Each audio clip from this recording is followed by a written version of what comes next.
Guten Abend und herzlich willkommen auf unserem YouTube-Kanal.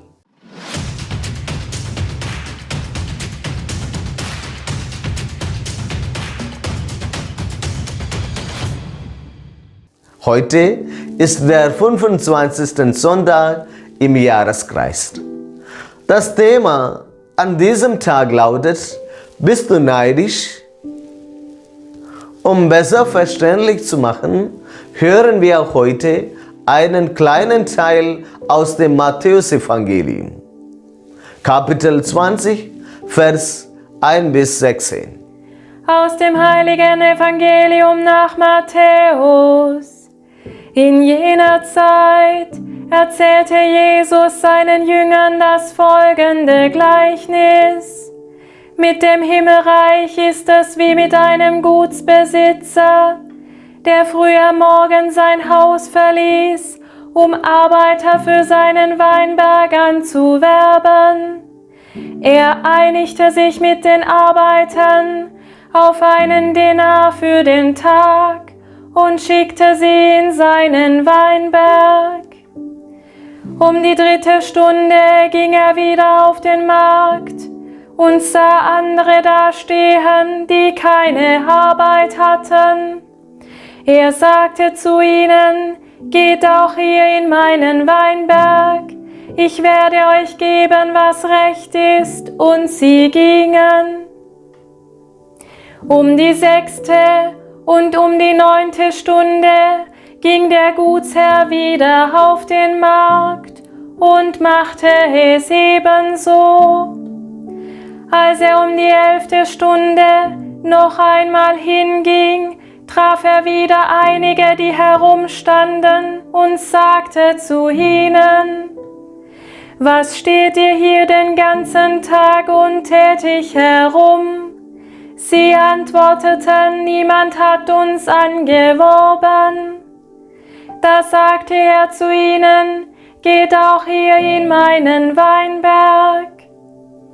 Als es nun Abend geworden war, sagte der Besitzer des Weinbergs zu den Arbeitern und zu seinem Verwalter: Ruft die Arbeiter und zahl ihnen den Lohn aus, angefangen bei den Letzten bis hin zu den Ersten.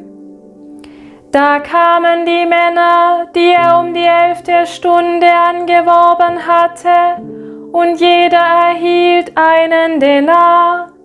Als dann die Ersten an die Reihe kamen, glaubten sie mehr zu bekommen, aber auch sie erhielten nur einen Denar. Da begannen sie über den Gutsherrn zu murren und sagten: Diese Letzten haben nur eine Stunde gearbeitet, und du hast sie uns gleichgestellt.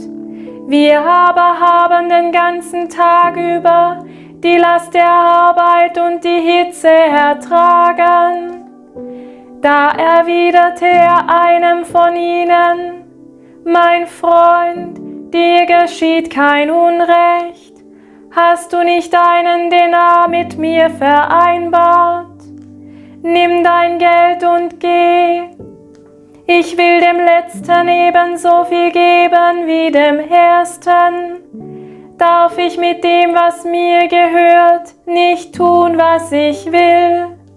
Oder bist du neidisch, weil ich zu anderen gütig bin? So werden die Letzten die Ersten sein. Evangelium unseres Herrn Jesus Christus. Lob sei dir, Christus. Liebe Schwestern und Brüder, liebe Kinder, das Gleichnis von den Arbeitern im Weinberg provoziert. Warum? Jesus erzählt eine Geschichte, die unserem Gerechtigkeitsempfinden widerspricht. Ein Streit bricht aus. Die Arbeiter der ersten Stunde fühlen sich ungerecht behandelt und protestieren. Sie halten den Weinbergbesitzer die Parole vor: gleicher Lohn für gleiche Arbeit.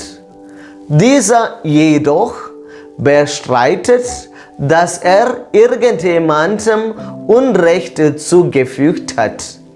Er habe vielmehr seine Vertragsverpflichtungen erfüllt und weist so den Protest zurück. Wir sind die Zuhörer. Ganz automatisch fühlen wir mit den mürrenden Arbeitern, wir erleben ihre Erwartung, mehr zu bekommen und die nachfolgende Enttäuschung mit. So wie das Gleichnis erzählt ist, können wir auch kaum anders, denn wir erfahren erst einmal nichts über die Absichten und die Ziele des Weinbergbesitzers. So werden wir in die Rolle des Richters versetzt. Wir fühlen uns herausgefordert, zu beurteilen, wer denn nun im Recht ist. Gott sagt, meine Gedanken sind nicht eure Gedanken. Doch für ein sachgerechtes Urteil müssten wir wissen, aus welchen Gründen der Gutsbesitzer handelt. Es sieht ganz danach aus, als wollte er den Streit provozieren. Denn er müsste ja nicht die Letzten vor den Augen der Ersten so großzügig behandeln. Er hätte dies ja auch im Verborgenen tun können. Dann wäre es erst gar nicht zum Streit gekommen. So werden wir, die Zuhörer, durch die Erzählung gleichsam in eine Falle gelockt. Wir werden gereizt, uns mit den erregten ersten Arbeitern zu ärgern, anstatt uns mit den letzten zu freuen. Ganz unwillkürlich sitzen wir über Gott zu Gericht und fragen, darf Gott seine Güte so ungerecht verteilen? Aber dann schlägt alles um. Der Gutsbesitzer fragt auch uns, oder bist du neidisch, weil ich gütig bin? Wir finden uns plötzlich einer Ungeheuerlichkeit verdächtigt und stehen jetzt selber unter dem Zwang, uns zu rechtfertigen. Sind wir wirklich von Neid bestimmt?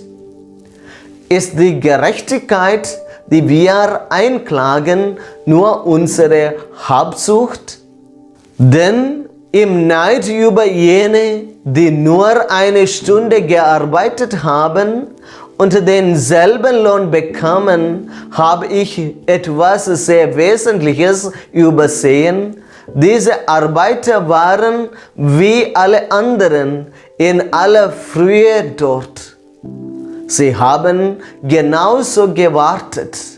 Sie haben genauso gehofft, dass sie bald gerufen werden und arbeiten können. Aber sie hatten kein Glück, gleich bei den Ersten zu sein. Und sie haben vermutlich darunter gelitten, arbeitslos zu sein. Sie wollten arbeiten, genauso wie die anderen. Und sie hofften auch auf einen Lohn, der ausreicht, ihre Familie zu ernähren. Sollten sie dafür bestraft werden? Ist es nicht gerecht, dass sie denselben Lohn erhalten? Meine Gedanken sind nicht eure Gedanken. Wir sind sehr bestimmt von Leistungsdruck, dass wir auch unseren Glauben an unseren Leistungen messen wollen. Wir wollen belohnt werden für unsere Glaubensleistungen. Das sagt uns Gott. Eure Wege sind nicht meine Wege. Nicht erst die wirkliche Arbeit im Weinberg zählt bei Gott, sondern schon das bereitwillige Warten auf den Marktplatz ist Gott wichtig. Nicht nur das Aktivsein als Christ zählt bei Jesus. Nein, er lohnt auch das andere genauso. Das einfach Dasein, das Offensein, bis ich gerufen werde. Das heißt, beides ist Jesus wichtig. Er braucht beides. Das aktiv hinausgehen und das still sich zurückziehen. Das Arbeiten und das Gebet. In dieser Welt sind Leistung und Lohn Absolutwerte. Hier ist es klar, dass der erste Arbeiter betrogen wurde. Aber was im Himmel zählt, ist die Liebe. Die Liebe einer Mutter Teresa, genauso wie die Liebe einer Mutter zu ihrem Kind. Die Liebe zur Schöpfung, genauso wie die Liebe zu den Flüchtlingen. Bei unserem Gleichnis bekommt also jeder das, was ausgemacht ist, auch der später gerufen wird. Wir müssen es uns immer wieder sagen. Letztlich können wir uns den Himmel, und das ist ja eigentlich der Denar, den sie bekommen, gar nicht verdienen. Wir haben kein Anrecht auf den Himmel, sondern es kommt auf Gottes Barmherzigkeit an. Oder bist du neidisch, weil ich gütig bin? Diese provozierende Frage will uns Gottes Güte und Barmherzigkeit neu zum Bewusstsein bringen. Jesus hat uns heute ein Gleichnis erzählt von Arbeiten, Lohn und Arbeit. Aber was er uns deutlich machen will, der ausgezahlte Lohn richtet sich eben nicht nach dem, was ihr tut. Es ist kein gerechter Lohn in dem Sinn, in dem der mehr leistet, auch mehr Himmel bekommt. Solange wir leben, ist die Möglichkeit, sich für Gott zu entscheiden. Es kann sein, dass jemand in der 11. Stunde sagt, ja, ich komme, und er wird am Ende diesen Denar als Belohnung bekommen, den Himmel. Es ist das Ziel unseres Lebens, das uns glücklich macht. Amen. Zum Ende möchte ich Ihnen noch einen kleinen Witz erzählen. 2 Möbelpacker sollten ein Klavier in den 8. Stock eines Hochhauses tragen. Schon nach ein paar Stufen stöhnt einer der beiden und sagt, ich muss dir etwas sagen. Der andere meint, konzentriere dich erstmal auf die Arbeit und sag es mir danach. Als sie oben angekommen sind, fragte der eine, was wolltest du mir denn vorhin sagen? Da antwortete der andere, ich wollte dir sagen, wir sind im falschen Haus.